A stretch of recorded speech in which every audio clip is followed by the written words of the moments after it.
ಈ ಸ್ಟೋರಿ ಕೇಳಿದ ಪ್ರತಿಯೊಬ್ಬರಿಗೆ ಧನ್ಯವಾದಗಳು. Thank you so much.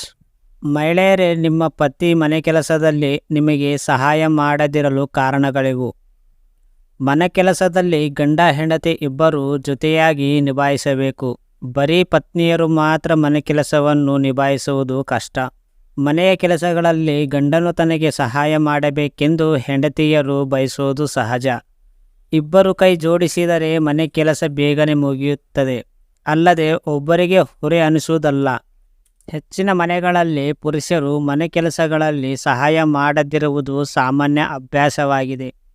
ಇವತ್ತಿಗೂ ಗಂಡಂತೆಯ ಹೆಂಡತಿಯು ಹೊರಗೆ ದುಡಿಯುವಾಗ ಮನೆಯ ಎಲ್ಲ ಕೆಲಸಗಳನ್ನು ಒಬ್ಬಳೇ ಮಾಡಬೇಕಾದ ಸ್ಥಿತಿ ಇದೆ. ಮಹಿಳೆಯರು ಕಚೇರಿಗೆ ಹೋಗುವ ಮೊದಲು ಮತ್ತು ಬಂದ ನಂತರ ಮನೆಗೆ ಎಲ್ಲ ಜವಾಬ್ದಾರಿಗಳನ್ನು ಪೂರೈಸಬೇಕಾಗುತ್ತದೆ. ಗಂಡಸರು ಮನೆ ಕೆಲಸ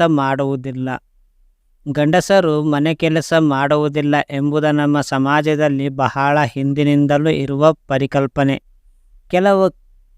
ಕೆಲವು ಕೆಲಸಗಳು ಮಹಿಳೆಯರಿಗೆ ಮಾತ್ರ, ವಿಶೇಷವಾಗಿ ಪಾತ್ರೆ ತೊಳೆಯುವುದರಿಂದ ಹಿಡಿದು ಬಟ್ಟೆ ಒಗೆಯುವುದು, ಮನೆಯನ್ನು ಸ್ವಚ್ಛವಾಗಿಟ್ಟುಕೊಳ್ಳುವುದು, ಅಡುಗೆ ಮಾಡುವುದು ಇತ್ಯಾದಿ. ಅಂತಹ ಪರಿಸ್ಥಿತಿಯಲ್ಲಿ ನಿಮ್ಮ ಪತಿಯು ಈ ಚಿಂತೆಯನ್ನು ಹೊಂದಿರುವುದಾಗಿದ್ದರೆ ಅವರಿಂದ ಸಹಾಯವನ್ನು ನಿರೀಕ್ಷಿಸುವುದು ವ್ಯರ್ಥ. ನಿಮ್ಮ ಪತಿ ಮನೆಯಲ್ಲಿ ಕೆಲವು ಕೆಲಸಗಳಲ್ಲಿ ಸಹಾಯ ಮಾಡೋದಕ್ಕಾಗಿ ಯಾರೊಬ್ಬರಿಂದ ಕೆಟ್ಟದಾಗಿ ನಿಂದನೆಗಳನ್ನು ಕೇಳಬೇಕಾಗಬಹುದು. ಇದು ಸಾಮಾನ್ಯವಾಗಿ ಭಾರತೀಯ ಮನೆಗಳಲ್ಲಿ ಸಂಭವಿಸುತ್ತದೆ. ಪತಿ ತನ್ನ ತಾಯಿ ಅಥವಾ ಸಂಬಂಧಿಕರ ಮುಂದೆ ತನ್ನ ಹೆಂಡತಿಗೆ ಸಹಾಯ ಮಾಡಿದಾಗ ಅಪಹಾಸ್ಯಕ್ಕೊಳಗಾಗುವುದು ಕಾರಣದಿಂದ ಅವರಿಗೆ ಸಹಾಯ ಮಾಡುವುದಿಲ್ಲ. ಹೊರಗಿನ ಕೆಲಸದಲ್ಲಿ ನಿರತರಾಗಿರುವುದು. ನಿಮ್ಮ ಪತಿ ಮನೆಯ ಹೊರಗೆ ಕೆಲಸದಲ್ಲಿ ನಿರತರಾಗಿದ್ದರೆ ಮನೆ ಕೆಲಸಗಳಲ್ಲಿ ಅವರು ನಿಮಗೆ ಸಹಾಯ ಮಾಡಲು ಸಾಧ್ಯವಾಗುವುದಿಲ್ಲ. ಬಹುಶಃ ಅವರು ಜವಾಬ್ದಾರಿಗಳೊಂದಿಗೆ ಮಾನಸಿಕವಾಗಿ ಮತ್ತು ದೈಹಿಕವಾಗಿ ತುಂಬ ಕಾರ್ಯನಿರತರಾಗಿರುತ್ತಾರೆ. ಅದರಿಂದ ಅವರು ಮನೆಯ ಕೆಲಸಗಳಿಗೆ ಗಮನ ಕೊಡಲು ಸಾಧ್ಯವಾಗುವುದಿಲ್ಲ, ಜವಾಬ್ದಾರಿಗಳನ್ನು ಇಷ್ಟಪಡುವುದಿಲ್ಲ. ನಿಮ್ಮ ಪತಿ ಕೆಲಸದಲ್ಲಿ ಪಾಲ್ಗೊಳ್ಳದಿದ್ದರೆ ಅವರು ಬೇಜವಾಬ್ದಾರಿ ವ್ಯಕ್ತಿಯಾಗಿರಬಹುದು. ಅಂತಹ ಜನರು ತಮ್ಮ ಸುತ್ತ ಏನು ನಡೆಯುತ್ತಿದೆ ಎಂಬುದರ ಬಗ್ಗೆ ಕಾಳಜಿ ವಹಿಸುವುದಿಲ್ಲ.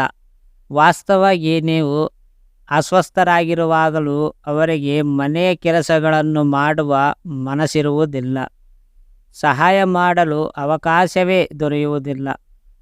ನೀವು ಯಾವಾಗಲೂ ಎಲ್ಲ ಕೆಲಸಗಳನ್ನು ನೀವೇ ಮಾಡಿದರೆ ನಿಮ್ಮ ಪತಿ ಬಲವಂತವಾಗಿ ಸಹಾಯ ಮಾಡುತ್ತಾರೆ ಎಂದು ನಿರೀಕ್ಷಿಸುವುದು ನಿಷ್ಪ್ರಯೋಜಕವಾಗಿದೆ.